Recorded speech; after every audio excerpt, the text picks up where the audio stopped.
gimana? Kemarin kelas 10A gimana? Saya sih kasih apa?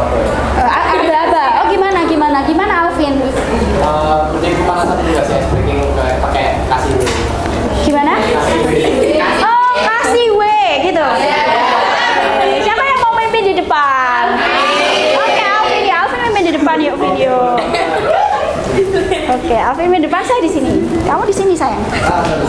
Iya. Oke teman-teman berdiri dong. Masih semangat ya dikit. Saya ikut di sini ya. Oke, let's go. Oke, jadi pertama kali nanti kasih W kasih O ya. Oke. So, 1, 2, 3. Kasih W. Kasih O. Kasih W. Wow, keren. Wow, keren. Keren. Wow, keren. Oke, terima kasih. Wah, ini berarti semuanya udah semangat sekali ya. Seperti biasa, 10A. Wow, keren. Oke, saya lihat hari ini ada yang tidak masuk sekolah. Oke, kenapa nih Hil tidak masuk sekolah? Sorry. Ada yang belum datang karena? Dan MPK. Oh iya, jadi ada siswa yang izin karena pengurus MPK. Kalian semua sudah melakukan apa? Sudah. Lalu semuanya udah siap untuk belajar hari ini? Oke, sebelum kita belajar, Ibu ada sesuatu ya. Coba kita lihat ya gambar yang ada di slide. Oke, perhatikan gambar berikut. Gambar apa sih ini? Ada yang tahu nggak? Ini gambar apa ya? Ini apa nih? Itu? Gimana? Oh, batu bara. Apa? Arang. Oke, yang sebelah kiri adalah arang ya. Sebelah kanan adalah berlian. Oke, itu seperti itu ya, berlian ya. Berarti saya nggak salah ya. Apa ambil gambarnya? Di mana? Oh, kurang biru. Oh, kalau berlian warnanya biru. Plastik itu kayu. Oh gitu. Berlian warnanya apa sih? Biru. Berlian itu tidak berwarna. Iya. Tapi dia memantulkan warna. Ya benar ya. Ini kita sebut arang atau grafit. Kemudian ini intan atau kalian biasa sebut berlian. Oke, pertanyaannya, tahukah kalian persamaan dari kedua zat ini? Ada yang tahu nggak persamaannya? Kalau perbedaannya apa perbedaannya? Sebentar. Satu, yang perbedaannya kan terlihat jelas ya. Gimana yang satu gimana? Yang arang itu apa, hitam, yang berlian itu bening. Oke, yang satu hitam, yang satu bening. Ada nggak perbedaan yang lainnya kalau kalian lihat? Bentuk. Oke, bentuknya gimana? Siapa yang mau jawab bentuk? Bentuk. Siapa? Bentuknya gimana emang? Otak. Siapa yang bentuknya nggak beraturan? Iya. Arang bentuknya tidak beraturan. Kalau berlian beraturan. Oke ya, terlihat ya. Kalau berlian beraturan. Terus apa lagi? Dari apa? Harga. Oh bener banget. Harga. Kalau arang harganya? 10.000. Oh 10.000 dapat banyak ya. Kalau intan atau berlian? Jutaan, miliaran ya. Tergantung intannya itu intan beneran apa intan palsu gitu ya. Oke. Terus apa lagi? Coba pernah pegang intan nggak? Ya, tapi bayangin bisa ya. Kira-kira kalau misalnya kamu banting arang, apa yang terjadi? Pecah. Berarti kalau dia gampang pecah itu artinya sifatnya apa? Rapuh. Kalau intan gampang pecah nggak seperti arang? Artinya dia apa? Lebih kokoh. Iya, ternyata iya. Itu perbedaan yang sudah sangat terlihat sekali ya. Tahukah kalian persamaan dari intan sama arang sekarang? Oh, di bawah tanah. Dia perlu digali gitu ya? Iya, Kak. Sama-sama berguna. Bergunanya untuk apa? Tapi gunanya berbeda ya. Kalau arang gunanya untuk apa? Arang itu untuk membakar sesuatu. Kalau berlian itu untuk sebagai ngerti ya. Oke, kalau arang bisa untuk pembakaran, kalau berlian untuk perhiasan. Nah, ternyata anak-anak, faktanya adalah intan dan arang itu tersusun dari unsur yang sama. Coba sekarang kalian cari tahu, unsur apa sih yang menyusun arang dan intan? Ayo, ada yang udah ketemu? Unsur apa sih yang menyusun arang dan intan? Kok Budia bisa bilang unsur penyusunnya tuh sama? Iya, tersusun dari unsur karbon. Ternyata baik intan maupun arang tersusun dari unsur karbon. Kalau dua-duanya dari karbon, kenapa bisa berbeda? Oke, ini dari struktur atomnya ya. Jadi kita belajar dari sekitar, karena chemistry around us ya. Ternyata strukturnya arang seperti ini anak-anak. Ya, dia tersusun memang bentuknya sangat berbeda dengan geometrinya si intan. Kalau intan geometrinya lebih ribet gitu ya. Nah, kita nggak tahu nanti strukturnya namanya apa, akan kita pelajari lebih lanjut. Nah, ini perbedaannya. Perbedaan struktur ini menyebabkan intan menjadi sangat kokoh, sedangkan arang menjadi sangat rapuh. Seperti itu. Nah, tapi sebenarnya kenapa sih Bunia kasih tahu ke kalian ini? Ini kan tadi yang sudah kalian sebutkan ya, struktur arang. Dia ikatannya itu tidak teratur sehingga mengakibatkan dia rapuh. Sifatnya juga mudah terbakar. Nilai ekonominya juga rendah kan gitu ya. Sedangkan intan dia kristalnya lebih teratur sehingga dia sangat kokoh. Dan dia memiliki nilai ekonomi yang sangat tinggi juga. Gitu ya. Karena dua-duanya terbentuk dari dari karbon, berarti sebenarnya bisa nggak kalau arang itu jadi karbon? Gimana caranya? Oke, dilanjutkan. Bisa nggak arang jadi karbon? Kalian boleh cari tahu. Bisa nggak? Gimana? Dibakar terus-terusan. Oke, satu, dibakar terus-terusan. Ada nggak yang tahu gimana cara lainnya lagi? Selain dibakar terus-terusan. Tadi saya satu jawaban, dibakar terus-terusan. Gimana? Ada yang dapat? Tidak bisa?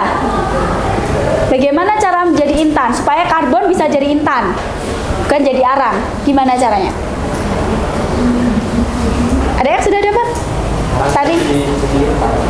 Gimana? Karbon itu kan bisa jadi arang dan bisa jadi intan. Bagaimana agar karbon ini bukan menjadi arang tapi menjadi intan?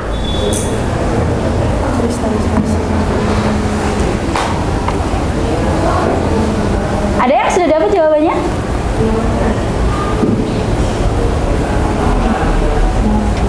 Dapat? Gimana? Apa? Yang yang mengalami tekanan dan suhu tinggi di dalam bumi selama jutaan tahun. Oke, dapat ya. Jadi ternyata bisa nggak jadi intan? Bisa. Dengan cara gimana? Ekstrim.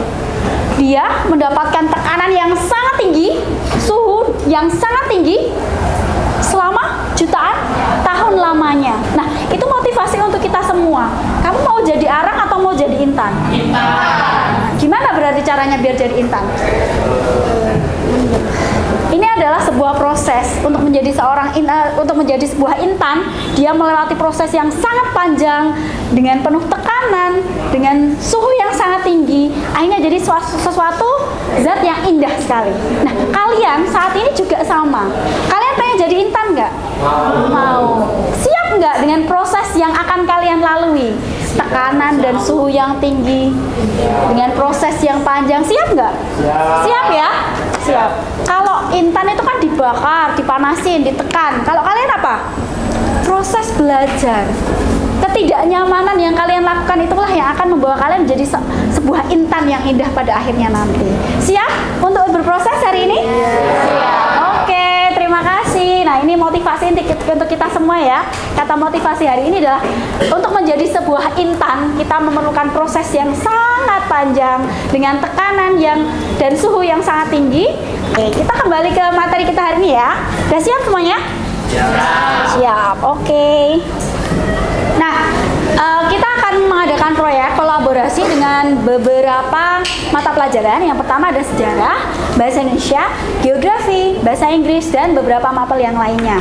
Nah, kita akan mengulik bagaimana sih nilai kimia, segi sains dari kimia yang ada di candi-candi di sekitar daerah Yogyakarta.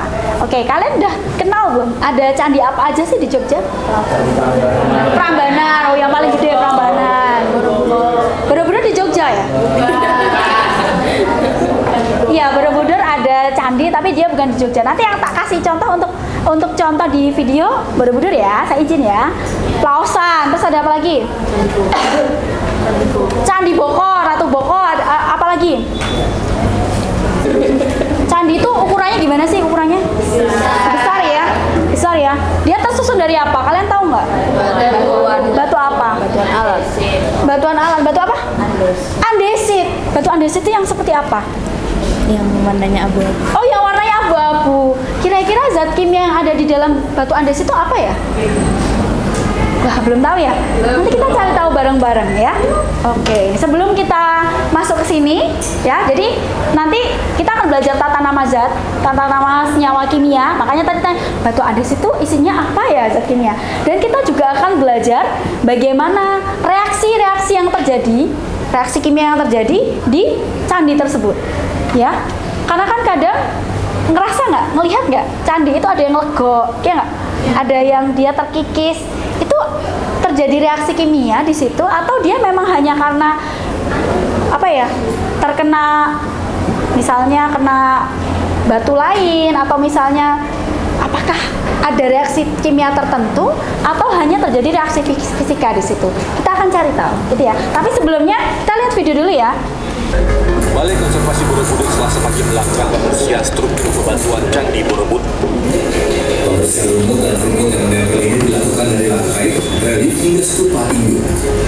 Teknik pembersihan ini dilakukan dengan dua cara, yaitu teknik basah dan teknik kering. Untuk teknik kering yakni mencabut rumput dan menyapu rumput maupun rumput yang menempel di struktur bebatuan. Sedangkan untuk teknik basah, petugas menyemprotkan air ke struktur bebatuan candi dengan air yang berbeda. Untuk relief candi disemprot dengan tekanan sedang, sedangkan untuk lantai dilakukan dengan tekanan tinggi. Pembersihan rutin yang dilakukan oleh Balai Konservasi Borobudur ini dalam rangka konservasi atau pemeliharaan Candi Borobudur. Kita melakukan usaha luar biasa berbanding nilai awal ini kepala Balai Konservasi Borobudur saya sebagai saat manajer kita harus menjaga penyelamatan dari Candi Borobudur ini sudah tugas kami sehingga harus berupaya kita berusaha minimalisir penggunaannya kalau sudah punya kesentuhannya harus memakai sadar pangan yang memproduksi juga masalah Sebelumnya Candi Borobudur kembali menjadi sorotan. Pusat Menko Marves Luhut Binsar Panjaitan mengumumkan wacana pembatasan jumlah pengunjung dan kenaikan tarif wisatawan yang naik ke Candi Borobudur beberapa waktu lalu. Wacana tersebut merupakan salah satu bentuk konservasi terhadap Candi Borobudur. Dari hasil monitoring pihak Balai Konservasi Borobudur, terjadi keharusan di tangga, skuta hingga lantai candi. Akibat banyaknya wisatawan yang berkunjung. Trijoko Purnomo Magelang, Jawa Tengah.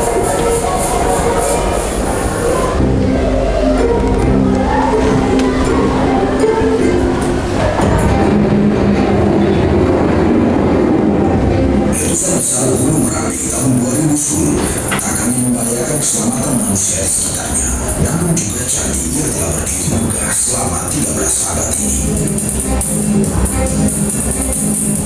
Dari semua gunung api yang mengapi Borobudur, hanya tersisa satu gunung yang masih aktif, Gunung Merapi, yang bisa mengancam keselamatan Borobudur karena letusannya. Ketua Ahli Arkeologi Indonesia Mas Sutopo menceritakan bagaimana bencana letusan 2010 itu melanda saat dirinya masih bergabung di Balai Konservasi Borobudur. Kita mendapatkan pengalaman yang sangat berharga yaitu pada saat ada bencana erupsi Merapi tahun 2010, bagaimana kegiatan itu benar-benar tertutup abu dan kemudian kita menutup Candi Borobudur secara total itu sampai 45 hari kita membersihkan dengan para relawan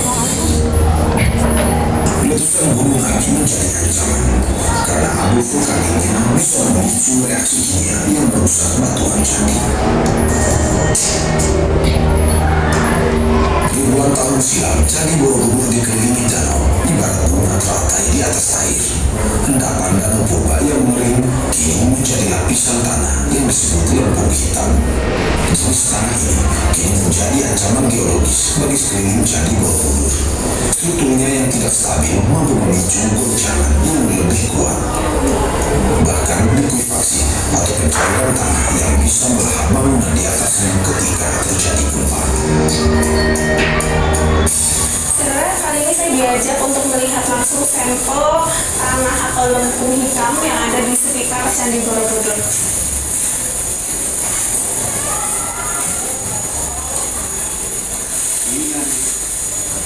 Oh, berarti semuanya? Oh, berarti semuanya dari dulu kayak gini Bang ya? Berarti ini tanah aslinya ya? Asli. Yang ada di sekitar Borobudur. Ini kalau kena gempa tektonik malah bikin goyang ya? Jadi ini tanah lempung berwarna hitam dan ini berada di sekitar Candi Borobudur ya Pak ya? Ini Candi Borobudur tanahnya.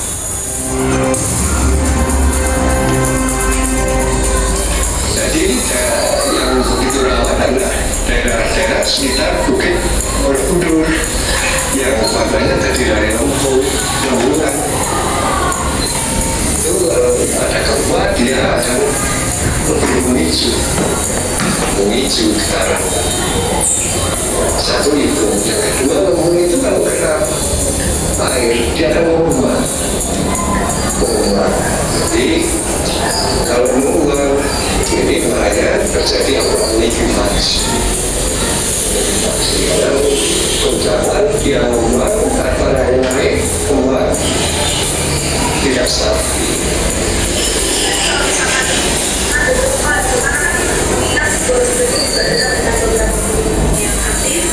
Jadi ketika ada gempa, ditakutkan karena di sekitar sini ada tanah yang berupa itu, akhirnya akan bergoncang. Yang memicu goncangannya lebih kuat. Faktor ancaman tak melulu berasal dari alam.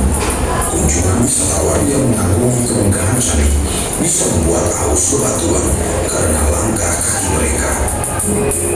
Penipisan batu atau segala macam itu benar terjadi ya Pak? Terjadi. Jadi konteksnya yang saya sampaikan bahwa beban tadi karena kan intervensi kekuatan konstruksi itu tidak semua area ya. Di teras 2-3 itu kan tidak pada saat pembaharan tidak diberikan kekuatan total gitu.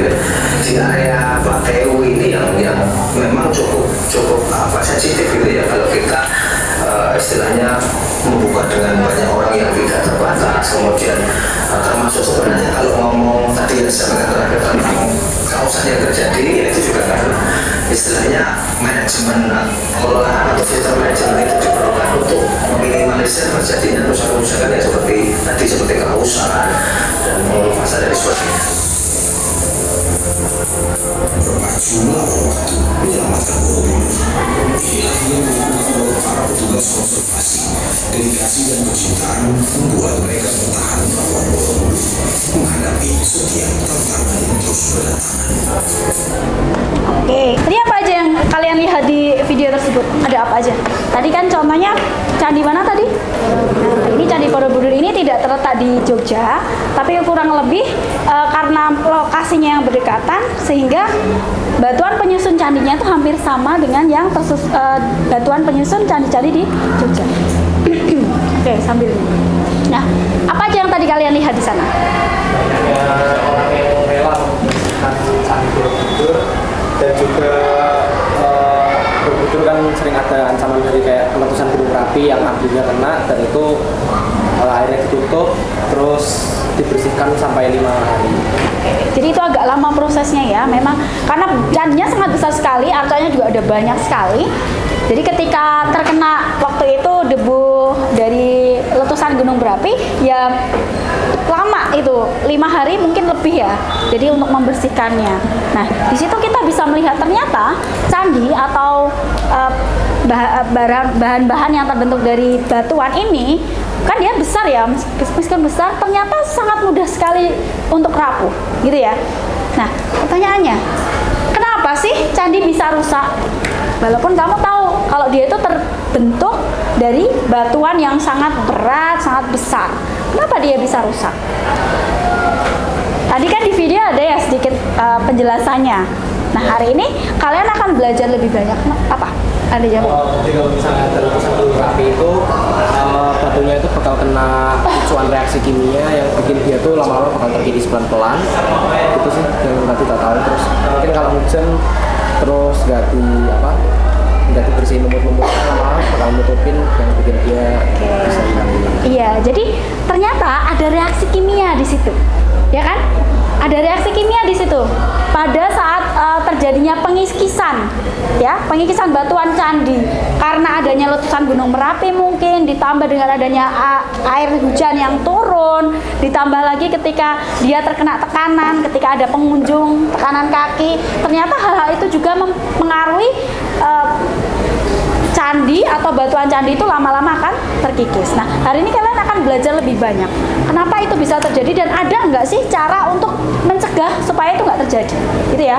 Ini yang kedua, senyawa apa sih yang terkandung di batuan candi? Kalau tadi kan sudah terjawab ya, batu andesit.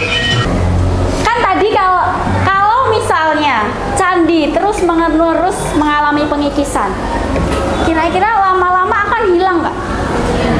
Ya, entah jutaan tahun yang akan datang gitu ya, karena dia akan semakin legok, semakin terkikis. Lalu gimana cara kita supaya bisa melestarikan warisan budaya ini? Bisa nggak kita kaitkan dengan ilmu kimia kita? Kamu mempelajari itu bisa. Ada nggak sih yang bisa digunakan untuk mencegah supaya itu nggak terjadi gitu ya? Oke, kita akan belajar itu hari ini. Oke, tadi benar sekali. Terima kasih. Tadi udah jawab. Kok tahu ya kalau batuan candi itu andesit? Pernah belajar itu? Ya, pernah baca di mana? Baca dari artikel. Oh, pernah baca di artikel. Masih ingat nggak artikel apa? Enggak, udah lama. Udah lama. Jadi ternyata hal-hal pengetahuan umum itu menunjang juga untuk pembelajaran kita. Jadi yang siapa yang suka membaca silahkan diteruskan. Baca apapun, boleh baca novel, mungkin dapat dari novel juga ada ya. Nah ini ternyata batuan candi itu memang tersusun dari batu andesit. Batu andesit ini dominannya adalah silikon dioksida. Karena dari pasir memang terbentuknya hampir-hampir mirip dengan pasir gitu ya. Kemudian aluminium oksida dan juga besi oksida, dan ada kalsium oksidanya. Nah, kalau misalnya di batu kapur itu di dalamnya ada kalsium karbonat. Kalian penasaran nggak? Kok itu namanya bisa SiO2 itu bisa silikon dioksida, Bu? Penasaran nggak? Penasaran?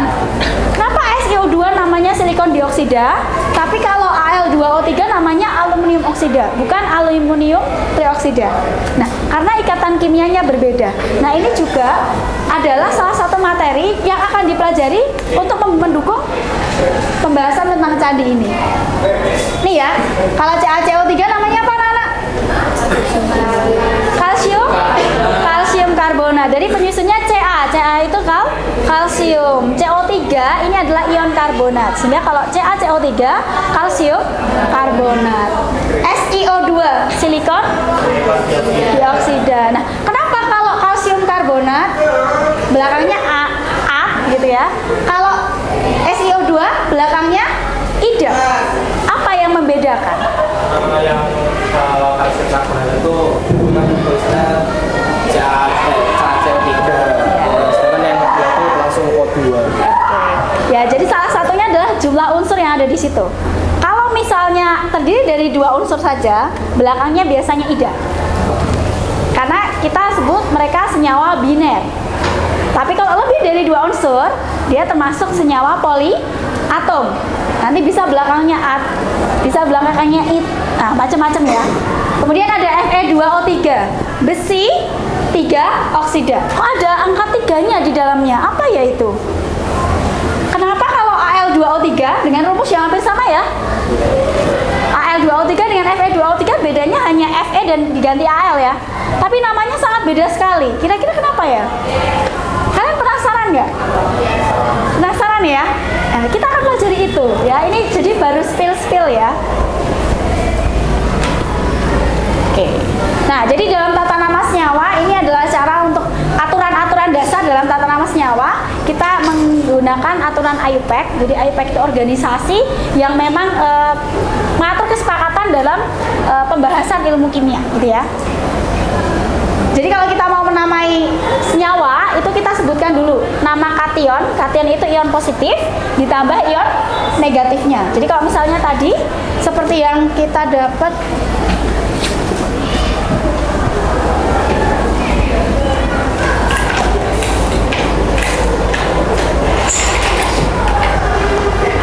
misalnya kita punya tadi SiO2, Al2, O3 gitu ya.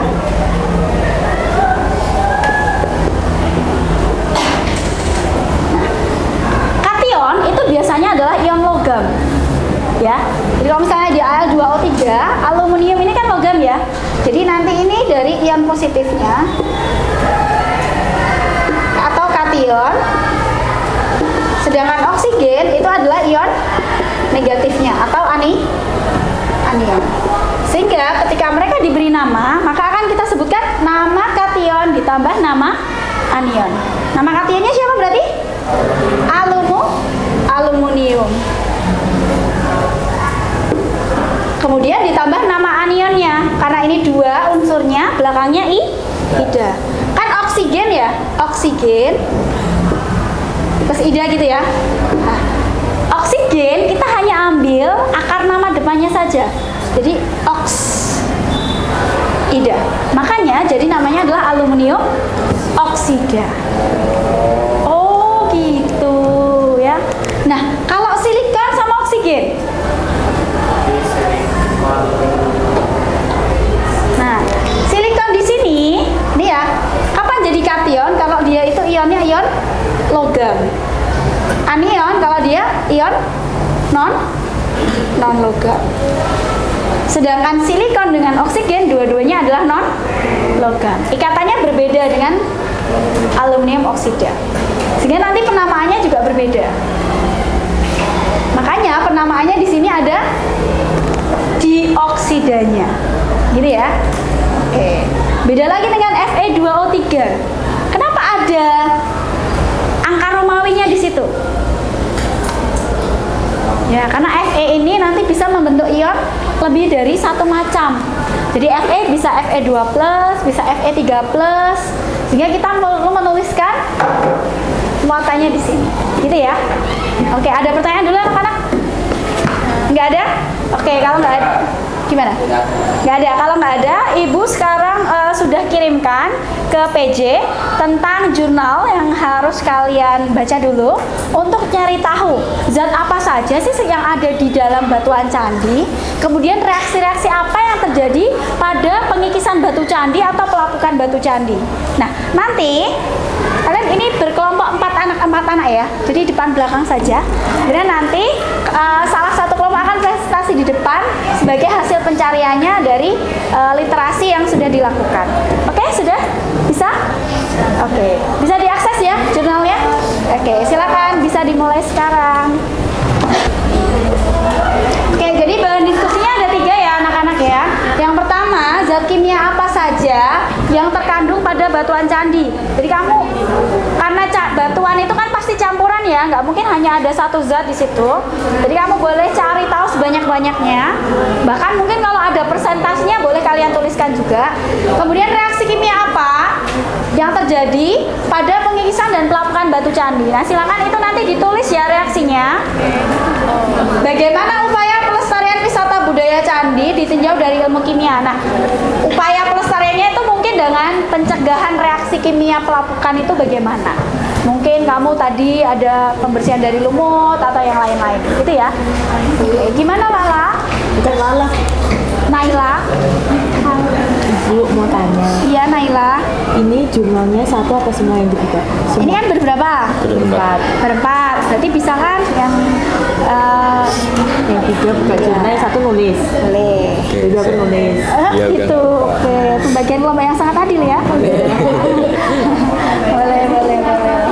Jurnalnya ada 3. Sebenarnya saling mendukung. Jadi silakan pembagian kelompoknya bisa satu anak membaca satu jurnal, kemudian satunya meringkas gitu ya. Kalau cuma bertiga, berarti pas meringkas dewe-dewe. Kelompok satu buku. Satu aja, nah, nggak apa-apa. Nyaku aja. Nanti kan presentasinya juga sekelompok satu ya, bareng-bareng saling mendukung. Ya waktunya udah selesai ya. Ya silakan. Kelompok mana yang mau maju presentasi? Gimana? Oh mau tanya ya. Gimana? Apa? Mau tanya apa? Oke, ya cukup ya. Sudah selesai. Siapa kelompok mana yang mau presentasi? Udah selesai semua ya? Yang belum nomor berapa? 3. Ya karena waktu kita udah mepet, nggak apa-apa nomor 3 kita bisa lanjutkan nanti. Kita presentasi untuk nomor 1 dan nomor 2 dulu ya. Kelompok mana yang mau presentasi dulu? Kelompok mana? Ya, boleh bawa bukunya. Oke, kelompok sini ya. Oke, silakan maju ke depan untuk presentasi. Oke, perkenalkan kami dari kelompok berapa ini? Nggak tahu kelompoknya, tapi perkenalkan nama saya Alvino Hedianian, absen 5. Perkenalkan nama saya Antoni Kedua Bisaksono, absen 7. Perkenalkan nama saya Birgitara Konsinas Manto, absen 12. Saya Melania, biasanya absen 13. Oke, jadi di sini kita bakal ngejelasin tentang diskusi kami dari beberapa jurnal ini, dan kami akan menjawab pertanyaan dari nomor 1 sampai nomor 3-nya itu. Oke, mulai dari Kak Clara. Ini dari jurnal yang pertama, itu tuh pertanyaan pertama, zat yang terkandung pada batuan candi itu ada 8 ya. Itu ada yang pertama itu ada Al2O3. Terus Atau beberapa aja beberapa. ini urutannya BDR1, BDR2, 3, 4, dan 5. Yang pertama itu ada 16,93, 17,19, 14,35, 15,47, 13. CaO2 2,68, 2,60, 3,89, 3,50, 1,96. Selanjutnya ada FeO, habisnya ada 4,78, 4,62, 6,03, 5,37, 6,78.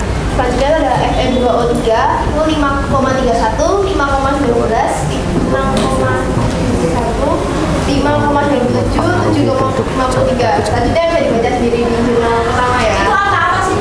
Itu angka persenan dari iya, di dalam batuan candi. Oke, lanjut yang jurnal 2 ini aku menjawab pertanyaan nomor 2. Jadi reaksi kimia yang terjadi pada pengikisan atau pelapukan batu candi ini itu tuh ada abu vulkanik yang terdiri dari silika, aluminium sama besi. Nah, kenapa mereka bisa kandungan-kandungan ini dapat mempengaruhi batu candi itu karena partikel abu yang halus dapat masuk ke dalam pori-pori batu candi. Nah, itu menyebabkan perubahan pada struktur internalnya. Nah, jadi itu kalau dilihat dari hasilnya tuh permukaan batu tuh terlihat menjadi lebih putih dari sebelumnya, yang penyebabnya tuh ternyata emang karena abu vulkanik yang masuk ke pori-porinya. Nah, terus setelah beberapa kali terkena hujan lebat, terlihat permukaan batu tuh jadi terlihat bersih banget seolah-olah batu baru. Nah, jadi intinya tuh ini nggak berlangsung terlalu lama karena beberapa minggunya itu terus tiba-tiba batu ini kembali ke keadaan semula. Jadi itu terkikis atau tetap? Beberapa ada yang terkikis sedikit, tapi sisanya tetap. Oke. Nanti kalau kelompok lain ada yang mau tanggapan, Di sini nggak ada. Yang nomor 3 tidak ada. Oke, belum. Oke, untuk kelompok lain ada yang mau menyampaikan tanggapan? Misalnya di nomor 1 atau nomor 2 ada sedikit perbedaan, boleh menanggapi. Kalian jurnal juga gini, Pak? Jurnal juga gini. Kelompok ini tetap di sini nggak apa-apa ya? Nggak apa-apa. Ada yang mau menanggapi kelompok lain? Mungkin hasil pencariannya berbeda atau hampir sama? Hampir sama ya? Atau ada reaksi kimianya ada? Reaksi kimia gimana? Ada? Boleh dituliskan di depan reaksi kimianya? Dituliskan ya? Ya, reaksi kimianya boleh dituliskan di depan. Oh, sudah ada. Ya, sudah ada di atas ini, Bu. Ya, reaksi kimia sudah ada ya. Oke. Ada pertanyaan untuk kelompok ini? Berarti rata-rata semuanya hampir sudah sama ya? Karena jurnal yang Berikan juga sama. Ya, oke. Tepuk tangan untuk kelompok. Oke, bagus. Oke, tepuk tangan. Terima kasih.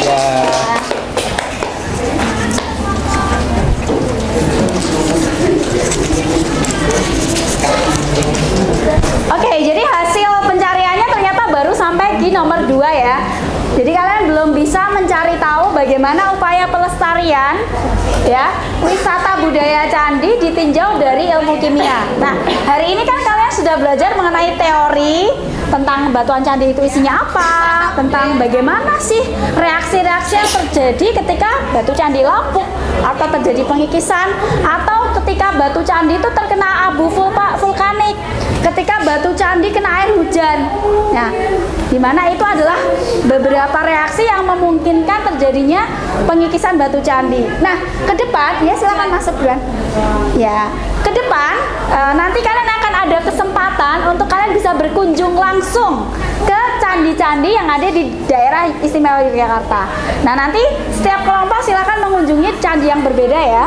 Nah, kalian bisa mengamati secara langsung, observasi secara langsung bagaimana batuan yang ada di candi-candi tersebut. Kemudian kalian juga bisa berinteraksi dengan warga sekitar atau pengamat pengelola candi supaya kalian bisa mencari tahu lebih banyak bagaimana sih cara atau upaya pelestarian candi, bagaimana mencegah reaksi-reaksi yang tidak diinginkan di batu candi. Begitu ya? Oke, jadi untuk selanjutnya silakan kelompok bisa berdiskusi untuk menentukan kalian mau kunjungan atau mau mengobservasi candi apa, gitu ya. Oke, untuk hari ini apakah ada pertanyaan anak-anak? Enggak, jadi hari ini kalian sudah tahu banyak hal ya mengenai ternyata banyak sekali zat-zat yang terkandung dalam batuan candi, ya kan? Oke, dan juga reaksi-reaksi yang terjadi di sana. Nah, karena hari ini sudah cukup, saya tutup dulu untuk hari ini. Setelah ini kalian bisa istirahat ya. Oke. Terima kasih atas perhatiannya. Wassalamualaikum warahmatullahi wabarakatuh.